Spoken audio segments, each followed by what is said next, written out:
Hey, what's going on, guys? Mush back at it with another video. We've got more evidence that Red Dead Redemption 2 will be coming to PC. It seems like some of you guys are still skeptical about this, even after all of the information I've given you. After all of the reasoning I've hit you guys with, some of you guys are like, still, I don't know if this game's coming to PC. And usually that worry comes because of the fact that Red Dead Redemption 1 didn't come to PC. But now we've got even more information that is hinting towards a PC version sometime in the future. Also, Overkill's The Walking Dead is coming next month. The system requirements for that game have been released, so I want to take a look at that. After the unfortunate situation with Telltale's Walking Dead games, luckily that series is being finished, but Overkill is also putting out a Walking Dead experience, and this is of course going to be more action-oriented. Not a ton of people are talking about it at this point, so I thought I would shed some light on it and go over the requirements. Also, outside of that, there are two pretty interesting new PC games releasing this week, and I want to take a look at both of those. More on those titles at the end of this video. First, let's take a look at more evidence of Red Dead Redemption 2 coming to PC. Now, this is actually coming from the companion app and the files within the companion app. There's a post over at Rockstar Intel that goes over everything, and there's one parameter that's parameter_companion autoconnect IPPC. Now, why would that be there if there isn't a PC version? I don't know, but there's even more evidence on top of that with a listing saying command is PC version parenthesis void parenthesis, and then there also looks to be a PC version of said companion app, but that's a little bit different. The companion app is just something to add to your experience, but considering that it does specifically list a PC version,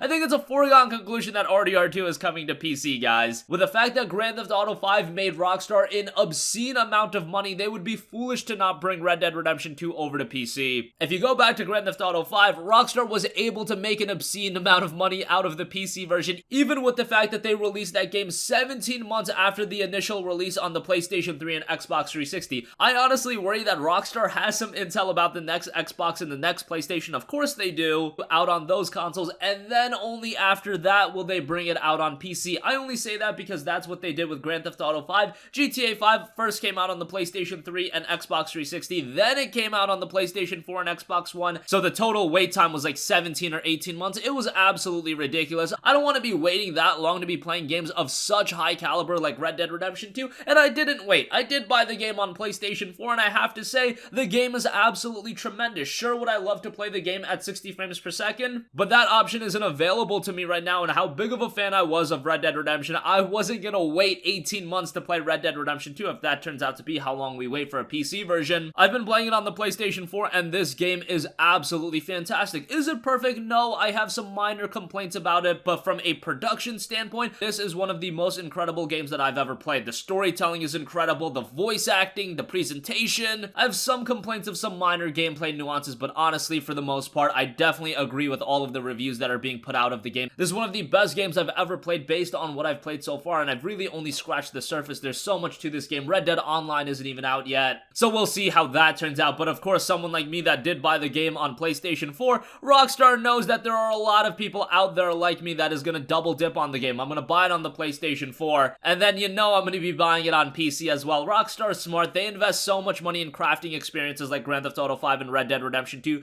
that they want to make residual income off of these games for as long as they can, because Rockstar and Take-Two, they're not publishers like Activision. Rockstar is not putting out a game of the caliber of Red Dead Redemption 2 every year, so they kind of need to create that residual income for these games, and from a business standpoint, I can understand that. Black Ops 4 is doing incredibly well right now, but a year from now, Black Ops 4 is not going to be selling a ton of copies. I guarantee you, a year from now, Red Dead Redemption 2 is still going to have an enormous amount of hype surrounding it, and it is still going to continue to sell copies, and then it'll come to PC, it'll sell a bunch of copies there, people will build PCs, and Red Dead Redemption 2 will be one of the first games they get. During a Steam sale, Red Dead Redemption 2 will go on sale, and people will still be buying it years down the line. Rockstar knows how to create this residual income, and they're doing it once again with RDR2. I just wish, could we get a closer release with the PC version? Instead of 18 months, could it be like 6 months? You're still gonna get everyone double dipping, so come on, that's all I ask. But I question, is it a case of double dipping, or does Rockstar want gamers to triple dip on the game? The PlayStation 5 and the next Xbox come out, people buy those consoles, people buy RDR2 for that.